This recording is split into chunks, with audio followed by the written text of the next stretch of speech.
Hey guys, Catman Awesome back again. This time with Lightsworns, because I built them, I got the stuff together for them. I actually initially traded my heroes for Lightsworns and then was able to get my heroes back. So, I think I talked a little bit about that before. I know it's not the most original deck, but I figured I'd show it off because it is a very competitive deck, and this deck has been meta since Lightsworns existed, so... Plus all the Ghetto Lightsworns coming out, or all the Ghetto Judgment Dragons coming out. You got Mulan Glacia, and... who's our others? We got Mulan Glacia, we've got... Pyrex, and... there's another one. The Grand Soil. They are the Ghetto JDs. But, to start things off, we do have 3 Judgment Dragons. Pretty sweet monster. He's your boss. He's your main OTK card for what the deck does, because it is an OTK deck. Where you just set him up, you drop him, you pay your 1,000, you blow everything up, you get 3 of him out. That's 9,000 damage. So I mean, he sets up for game on his own, and as long as they don't have Gores, Lightsworns pretty much answer everything. So it's pretty awesome. I run 1 BLS because I do run 3 Necrogardna since it's back at 3. That's the only reason I run it. Other than that, I run it because I run Beckoning Light at 2 instead of at 3. So I can get this back if I mill it and I need it, and I can, if I'm lucky enough, ditch like a Necrogardna and get this back and then make it really fast. We got 1 Light Ray Gearfried, 1 Light Ray Diabolos, and 1 Light Ray Dedalius. Gearfried, for those of you who haven't seen the Light Ray Lightsworns, Gearfried he's a level 8 warrior type. He can't be normal summoned or set. You only special summon from your hand when you have 5 or more light monsters with different names in your graveyard. And if you control only warrior type monsters, so he's another option. If you only have like Gareth and him, when a spell or trap card is activated, you can banish a warrior from your graveyard, negate the activation, and destroy it. But all your monsters have to be warriors to do that. So he's not super effective for his effect, but for a 2800 attacker, he's pretty awesome. Light Ray Diabolos is a little bit more usable in this deck, so I'm kind of tempted to run just 2 Diabolos, but then I don't want to get Book of Moon and the Nulman across out, and nothing to really hit me super hard. But Light Ray Diabolos can't be normal summon or set, special summon, having 5 or more light monsters, different names in your graveyard. Once per turn, you can banish a light monster from your graveyard to target a set card your opponent controls, reveal it, and then return it to the top or bottom of their deck. So you can drop him. And if they have a set monster, if you don't have JDs, you can put it back on top of their deck and force them to draw it again if you want them to draw it again and then hit him for 28. It's pretty awesome. And finally I have Dedalius. And Dedalius, he only takes 4 lights no matter what their names are, which is pretty awesome. But he can target a field spell and 2 other cards on the field and destroy them. So he is your anti-Dark World card. They drop Gates, you drop Dedalius, you pop that and both their Graphas, and then you just go all out with 26, and then they have to find a way to get another. If they're out of Gates, then you just set them up to lose, because then they can't deal with JD. Onto your monsters to set up for your OTK. You have 2 Lumina, because you can play it at 2. If you can play it at 2, play it at 2. Discard 1 card, target a level 4 or lower Lightsworn monster in your graveyard, special summon it.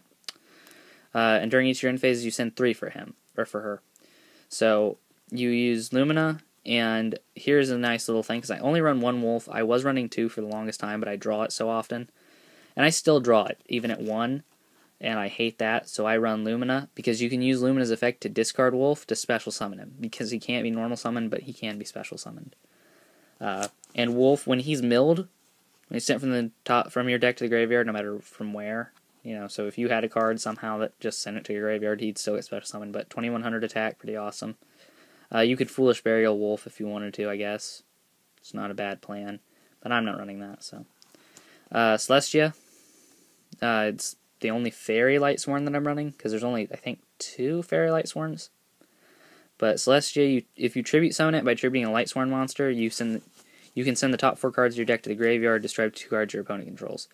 So, you can get rid of, if you just brought out Gareth, I use that with Gareth a lot, tribute, Lumina, bring out Celestia, mill my 4, mill 2 more, and I will draw off of that every once in a while, which is pretty cool.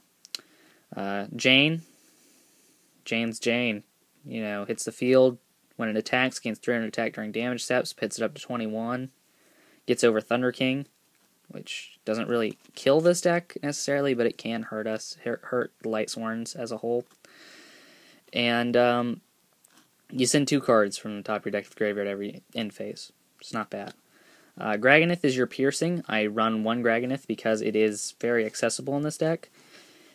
It gains 300 attack and defense for each Lightsworn in your graveyard with a different name. So he starts off at 2,000, but if you have, say, 3, it's already at 29, and it does do piercing, so it's a pretty sweet little card just to get out there and start beating down with. So this thing deals with your annoying defense position stuff. 2 Raikou. Pop and mill. It's pretty general. People run Raikou in just about every deck these days, but Lightsworns get the most plus off of him. I talked a little bit about Garth, but Garth, when his effect, he has 1850 attack, so it does, and that 50 does make a difference. It really does. It doesn't sound like it, but 50 is the difference between winning a battle and losing a battle. So, but whenever a card is sent from my deck to the graveyard by the effect of a Lightsworn monster I control, except for himself, I send the top 2 cards of my deck to the graveyard and then draw a card for each Lightsworn monster sent this way. So you'll very rarely draw 2. You'll rarely draw 1, but every once in a while it's nice, because if you do end up milling 2 with him, like if you mill Wolf with him, you get to draw and special summon, which is pretty awesome. 2 Lila, pop back row, mill 3, pretty awesome card. Because this deck has to have a lot of back row hate, or, you risk not getting out your Judgment Dragons. We got Arcus at 1. Lightsworn monsters everywhere can't be targeted by spells, traps, or card effects, and you have to mill 2 at the end phase. I don't use this card often for much because I can't use Lumina when I have Arcus out, and I can't use Beckoning Light. So Arcus is just something like, if I mill it, I mill it. It's another Lightsworn. If I need that shield, I can make it. But other than that, he doesn't really do much. With Aaron, running at 1, get rid of Zen Mains. Attack Zen Mains, gets shuffled back into the deck, it loses its material. So that's pretty awesome. I have to send 3 during every end phase. Onto the stuff that's not Lightsworn. We have Honest, because it boosts my light monster's attack when it battles by the attack of my opponent's monster. So with BLS, I can go BLS super damage. Or if I have to, I can set it. It gets attacked if their monster doesn't have over 1900 attack, can't get over it. During my main phase, I can put it back in my hand and then use its effect the next turn. That's, Honest is really good. Next we have 3 Necrogarna. Attack negation. This deck is all milling, so putting it in the grave is not a problem. BLS, the only reason I run Blackluster Soldier is because of this card. If this card wasn't in here, I wouldn't have a dark target, so I probably wouldn't run it. And then we have 2 Effect Veilers, because Effect Negation is very helpful for this deck, because if you cannot OTK, like, if they drop Battle Fader, you are screwed. You have to use BLS effect to banish it, and then you're going to have to mill a whole bunch. So if they drop a Chaos Sorcerer, you have to be able to negate that Chaos Sorcerer, because if it banishes even your BLS, you're done. You cannot get over him, and you're not going to be able to get the damage in that you need. So, Veiler's always good. For the spells, run them 3 Gold Sark, because banish out those Judgment Dragons and BLS and Light Rays, because it's better to be proactive than reactive, and getting rid of them before they get milled is better than letting them get milled and then activating Beckoning Light to get them back. So, it does help with the deck's consistency, knowing that you're going to get that card to your hand in 2 turns, and Thunder King can't do anything about Gold Sarcophagus. So, because it does not add from your deck to your hand, it adds from your banished to your hand, and you have to, banish from your deck, so it gets around that. I'm running 3 Upstarts, because this deck has a lot of big attackers, so I don't really have to worry about your life points. And it's a lot like Dark Worlds for me when I think about it, because I just, for consistency, and I don't have solar recharges, If I did, I would take out the Compulses, because Solar Recharge would just make this deck so much more consistent. I would have so much more stuff all the time to play. I wouldn't need to worry about your stuff because it'd be gone, you know. But then run that at 3 for draw power. 2-Potted Duality, more deck thinning, more searching, more getting that stuff that I need to my hand before it gets milled, because this deck does mill pretty fast. 1 Heavy Storm and 1 Charge of Light Brigade. Heavy Storm, get rid of that back row, because back row is the only real threat to this deck. If you drop JD and they use Effect Veiler, that's a problem, but that's something that we can't stop. Hand traps are almost unstoppable, and there's not much you can do to counter an Effect Veiler. So, because Effect Veiler, you know, kind of overrules a lot of things, that can't be helped. But with Heavy Storm, their back row can be helped. Because if that back row is gone and all I have to deal with monsters, I can get rid of those. I don't really have a problem with paying 1,000 to blow up all the monsters on the field. Charge of Light Brigade, mill 3, add 1 level 4 or lower Lightsworn from my deck to my hand. Gets me Lila, Lumina, Jane, Gareth, Raikou, pretty much everything but Graganith and, what's her name? I'll have to look. I don't usually have to look, but Celestia. Traps run 2 Beckoning Lights, because if you mill those JDs or that BLS or, you know, your Light Rays, you can get them back to your hand by using this. It's really good to have those cards because they are very important, because these monsters on their own cannot do very much. But once you get your boss monsters out, you are golden and you can win.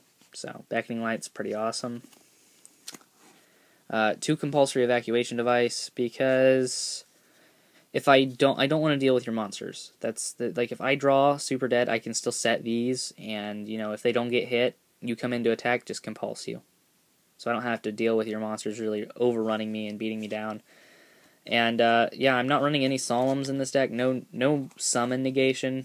The only thing I'm running for negation wise is effect negation. To go over my favorite play in the whole deck, it's definitely Diabolos. This field, because you can make this field. That's how amazing Lightsworns are. And it's something you have to watch for when you play against Light Ray Lightsworns, because Necrogardenet is back at 3. And with Necrogardenet 2, Chaos Sworn was okay. With Necrogardenet 3, Chaos Sworn is really hard to get around because they get 3 attack negations plus any back row they can fit. So, those are things to look out for with Lightsworns. But there you have it. That's my Lightsworn deck. Hope you enjoyed. Like, comment, subscribe, and I'll see you guys later.